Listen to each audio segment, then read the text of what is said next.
Al Hasan model একাডেমিত বিদায়ী সভা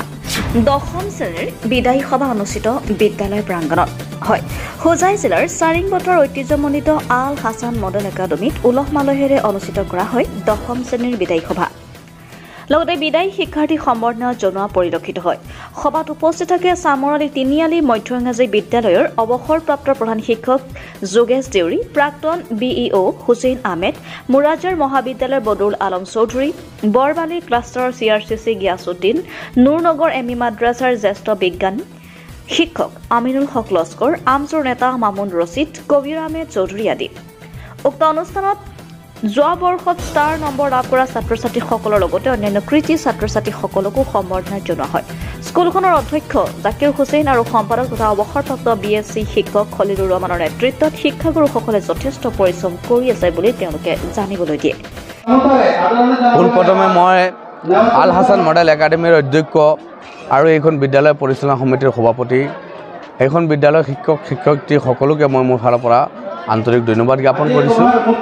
আৰু বহুত ভাল লাগিছে যে আল হাসান মডেল একাডেমিত আহি প্ৰত্যেক বছৰে এনেকুৱা বিদায়ী সভা পাতে আৰু এনেকুৱা পৰম্পৰা হ'লে আমাৰ অঞ্চলত ভাল লাগে আৰু এইখন বিদ্যালয়ত আগৰে পৰা মেট্ৰিকৰ ৰিজাল্ট বৰ ভাল হৈ আছে গুণগত শিক্ষাও হৈ আছে আৰু এইবাৰ মেট্ৰিকৰ যিসকল ছাত্ৰ ছাত্ৰীয়ে ভাল ৰিজাল্ট কৰিব first division star marks distinction পোৱা ছাত্ৰ ছাত্ৰীসকলক মই মোৰ ফালৰ পৰা মই আহি সম্বৰ্ধনা জনাম বুলি আহি ইয়াতে ঘোষণা কৰিছোঁ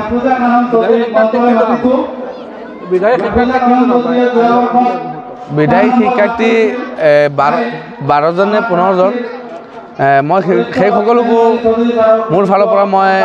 এডভান্সলি কংগ্ৰেচুলেশ্যন জনাইছোঁ আৰু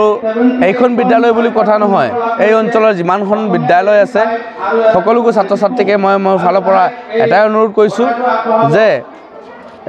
ভালকৈ মনোযোগ দি পঢ়িব লাগে ৰিভাইজ কৰিব লাগে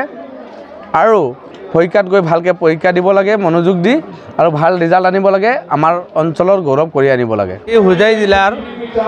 চাৰিংপথাৰস্থিত আল হাসান মডেল একাডেমি প্ৰাংগণত দশম শ্ৰেণীৰ বিদায়ী সভা অনুষ্ঠিত হৈ যায় আৰু ইয়াৰ লগে লগে আজিৰ সভাখনত যোৱা বৰ্ষত প্ৰৱেশ শিক্ষা পৰীক্ষাত সুখ্যাতিৰে উত্তীৰ্ণ হোৱা ছাত্ৰ ছাত্ৰীসকলকো সম্বৰ্ধনা জনোৱা হয় যোৱা বৰ্ষত আমাৰ দুজনী ছাত্ৰীয়ে ষ্টাৰ নম্বৰ লাভ কৰিছিল তিনিটাকৈ বিষয়ত লেটাৰ নম্বৰ পাবলৈ সক্ষম হৈছে গতিকে যোৱা বৰ্ষত সুখ্যাতিৰে উত্তীৰ্ণ ছাত্ৰ ছাত্ৰীসকলক সম্বৰ্ধনা জনোৱা হয় আৰু আমি আশা ৰাখিছোঁ আমাৰ এই বেটছেও অতি উন্নত ফলাফল প্ৰদৰ্শন কৰি এই অঞ্চল বা বিদ্যালয়খনলৈ সুনাম কৰি আনিবলৈ সক্ষম হ'ব আমি ছাৰ বাইদেউসকলে আমাৰ ছাত্ৰ ছাত্ৰীসকলক যথেষ্ট কষ্ট কৰিছোঁ আমি ভাবোঁ যে আমাৰ ছাত্ৰ ছাত্ৰীসকলে অতি উন্নত ফলাফল প্ৰদৰ্শন কৰিবলৈ সক্ষম হ'ব হাইস্কুল শিক্ষান্ত পৰীক্ষা আছে হ'বলগীয়া শিক্ষাৰ্থীসকলক কি জনাব শেষ মুহূৰ্ত হাইস্কুল শিক্ষান্ত পৰীক্ষাত আমাৰ বিদ্যালয়ৰ পৰা অৱতীৰ্ণ সমূহ ছাত্ৰ ছাত্ৰীসকললৈ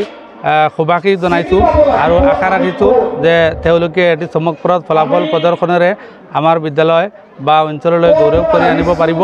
আৰু লগতে অসমবাসী ৰাইজৰ পৰা আশীষ বিচাৰিছোঁ আৰু মেট্ৰিক পৰীক্ষাত অৱতীৰ্ণ অসমৰ সকলো ছাত্ৰ ছাত্ৰীক মই শুভেচ্ছা জনাইছোঁ এই বৰ্ষত আমাৰ ছাত্ৰ ছাত্ৰীৰ সংখ্যা কম 19জন ছাত্ৰ ছাত্ৰীয়ে পৰীক্ষাত অৱতীৰ্ণ হ'ব আৰু মই ভাবোঁ যে এইবাৰো 100% ৰিজাল্ট হ'ব news desk report Suhana live.